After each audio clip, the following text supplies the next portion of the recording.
কঠিন যন্ত্রণা ভোগ করছে সমস্ত প্রকার সরকারি কর্মচারীরা দীর্ঘদিন ধরে, সেটা তো আর বলার অপেক্ষা রাখে না। তবে হ্যাঁ, ভোটের আবহে এই যে ভোট আসছে, আসন্ন লোকসভা নির্বাচন, তার আগে কিন্তু কিছু কিছু সরকারি কর্মচারীদের মুখে হাসি ফুটেছে, এটা বলাই বাহুল্য।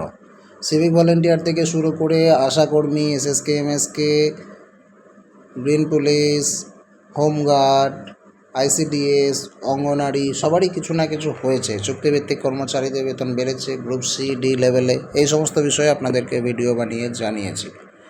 আর এই যে ডিএর কেসটা চলছিল, সেটা তো আপনারা জানেন, দীর্ঘদিন ধরে ডিএর কেসটা কিন্তু ডেট পিছোতেই আছে। এবারে মনে হচ্ছে ফাঁড়া কাটবে, কিছু টাকা পাওয়া যাবে, কিছু টাকা মানে মোটা টাকা পকেটে আসবে বলে সরকারি কর্মচারীদের এবারে কিন্তু এরকমই আপডেট বেরিয়ে আসছে। আপনাদেরকে জানিয়ে দেবো, এবারে ডিএর ফাঁড়া কাটতে চলেছে। ভালো খবর বেরিয়ে আসছে ভোটের আগে। কি বলছে আপনাদেরকে দেখাই, আগে খবরটাই দেখাই।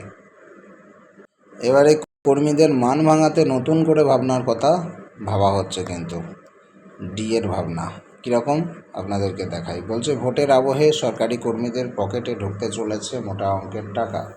ডিয়ারনেস অ্যালাউন্স বা মহার্ঘ ভাতা নিয়ে দারুণ খুশির খবর। লোকসভা নির্বাচনের আগে একটা বড় খবর। লোকসভা নির্বাচনের দিনক্ষণ তো ঠিক হয়ে গেছে, লোকসভা ইলেকশন 2024, আর আদর্শ আচরণবিধিও চালু হয়ে গেছে। আর এরই মধ্যে সরকারি কর্মীদের জন্যে দারুণ খুশির খবর আসতে চলেছে। ডিএ হাইক অর্থাৎ মহার্ঘ ভাতা বৃদ্ধি সহ বেশ কিছু খবর পেতে চলেছে সরকারি কর্মীরা। এবারে কিন্তু DA hike, salary credit on bank account, কীরকম ব্যাপারটা একটু দেখুন। এখানে পরিষ্কারভাবে বাংলায় লেখা রয়েছে, দাবি করা হচ্ছে 30শে মার্চ এই খুশির খবর পাবে সরকারি কর্মীরা। আগামী শনিবারই সরকারি কর্মীদের ব্যাঙ্ক অ্যাকাউন্টে ঢুকবে মোটা টাকা। বেড়ে যাওয়া ডিয়ারনেস অ্যালাউন্স সহ বেতন ঢুকবে কর্মীদের অ্যাকাউন্টে। আগামী এপ্রিল মাস থেকে 4% বর্ধিত মহার্ঘ ভাতা পেতে চলেছে সরকারি কর্মীরা। আর শুধু মহার্ঘ ভাতা নয়, বকেয়া মহার্ঘ ভাতাও নাকি পেয়ে যাবেন সামনের মাসে। বকেয়া টাকাটা কিন্তু অনেকটা টাকা একসাথে কিন্তু এবার অ্যাকাউন্টে আসবে। দেখুন, তারপর বলা হচ্ছে এখানে যে ভোটের দিন ঘোষণার আগেই প্রধানমন্ত্রী কেন্দ্রীয় সরকারি কর্মীদের 4% মহার্ঘ ভাতা বাড়িয়েছে। আগে কর্মীদের ডিয়ারনেস অ্যালাউন্স ছিল 46%, এখন বাড়িয়েছে কেন্দ্র সরকার আরও 4%। এর ফলে তারা এপ্রিল মাস থেকে 50% মহার্ঘ ভাতা কিন্তু পেতে চলেছে। জানা যাচ্ছে আগামী শনিবার 30শে মার্চ কেন্দ্র সরকারি কর্মীরা এই বেশি টাকাটা পেয়ে যাবেন। আগামী 31শে মার্চ রবিবার তাদের অ্যাকাউন্টে ক্রেডিট হয়ে যাবে, এরকমটাই আশা করা হচ্ছে। কিন্তু সেদিন অর্থবর্ষের শেষ দিন থাকার কারণে যেসব ব্যাংকের শাখার সাথে সরকারি লেনদেন আছে, সেই শাখাগুলো খোলা রাখার নির্দেশ দেওয়া হয়েছে রিজার্ভ ব্যাঙ্ক অফ ইন্ডিয়ার তরফ থেকে। তবে তা সত্ত্বেও এমনটা হতে পারে যে শনিবারে 31শে মার্চ কর্মীদের টাকা দেওয়া হচ্ছে। তবে এই বিষয়ে কিছু জানায়নি কেন্দ্র সরকার। যদি 31শে মার্চ বেতন না ঢোকে, তাহলে যেই দিন ঢুকবে সেই দিন বর্ধিত ডিয়ারনেস অ্যালাউন্স সহ টোটাল টাকাটা কিন্তু অ্যাকাউন্টে ঢুকবে। এবারে বলছে জানুয়ারি থেকে কার্যকর হবে বর্ধিত মহার্ঘ ভাতা। সেই মতো মার্চের বেতনের সঙ্গে 50% জুড়ে থাকবে।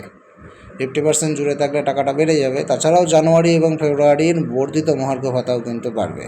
এই আবহে সরকারি কর্মীদের মুখে কিন্তু চওড়া হাসি ফুটতে চলেছে মার্চের শেষ লগ্নে। আর এই যে মার্চের শেষ লগ্ন, এটাও হচ্ছে এই বছরের অর্থবর্ষের শেষ লগ্ন, অর্থাৎ আর্থিক বছর মার্চে শেষ হয়ে যায়, ইয়ার এন্ডিং। আর এপ্রিলের থেকে নতুন আর্থিক বর্ষ শুরু হচ্ছে, তার আগেই কিন্তু এই সুখবরটি দেখতে পাচ্ছে। অবশ্য মহার্ঘ ভাতা ছাড়াও আরও একাধিক ক্ষেত্রে কিন্তু ভাতা বেড়েছে সরকারি কর্মচারীদের। এমপ্লয়ি বেনিফিটস কিন্তু বেড়েছে। তার সঙ্গে এটাও বলা আছে যে কেন্দ্রীয় সরকারি কর্মীদের ডিএ বাড়ার পাশাপাশি বেড়েছে এইচআরএ অর্থাৎ হাউস রেন্ট অ্যালাউন্স। ছেলে মেয়েদের শিক্ষার জন্য ভাতা বেড়েছে, ট্রাভেল অ্যালাউন্স বেড়েছে, ড্রেস অ্যালাউন্স বেড়েছে, মাইলেজ অ্যালাউন্স বেড়েছে, হোস্টেলের ক্ষেত্রে ভর্তুকি বেড়েছে, সন্তানদের জন্য বিশেষ ভাতা দেওয়া হচ্ছে, দৈনিক ভাতা, এই সমস্ত বেড়েছে। অর্থাৎ মাসের শেষ দিন খুশিতে ভরে উঠতে পারে সরকারি কর্মচারীরা, এমনটাই কিন্তু আশা করা হচ্ছে। আর এই যে ডিএ বা বকেয়া মহার্ঘ ভাতার টাকা অ্যাকাউন্টে ঢুকতে চলেছে, এই খবর শোনার পর থেকে সকল কর্মীদের মুখে কিন্তু একটা হাসি এসেছে। আর এই মূল্যবৃদ্ধির যুগে এই বেতন বৃদ্ধির ফলে অনেকেই খুশি। সামনেই লোকসভা ভোট, আর এই ভোট করাবেন লাখ লাখ সরকারি কর্মী তথা ভোট কর্মীরা। তাই ভোটের আগে ডিএ নিয়ে নতুন খবর হলে তারা মনে বেশি উদ্যম পাবেন কাজ করার জন্য। অবশ্যই এটা কোনো বলার অপেক্ষা রাখে না। ইয়ার এন্ডিংয়ে যদি একটা মোটা অঙ্কের টাকা অ্যাকাউন্টে আসে তো অবশ্যই খুশি তো হবেই।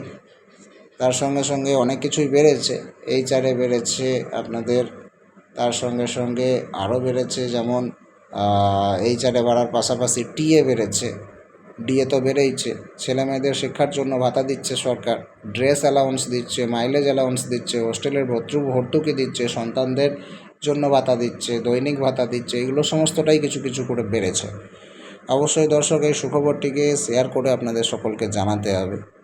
চ্যানেলটিকে সাবস্ক্রাইব করে রাখতে হবে যদি আপনি নতুন নতুন আপডেট প্রতিদিন পেতে চান। আর ভিডিও ভালো লাগলে লাইক, খারাপ লাগলে ডিসলাইক তো করবেন। তার সঙ্গে সঙ্গে জানাতে হবে আপনি কোন সেক্টরে চাকরি করছেন, মানে আপনার ডিপার্টমেন্টটা কী, অবশ্যই একটু জানিয়ে রাখবেন। আপনাদের বেতন বৃদ্ধি হয়েছে কিনা পরের ভিডিওতে আলোচনা করব।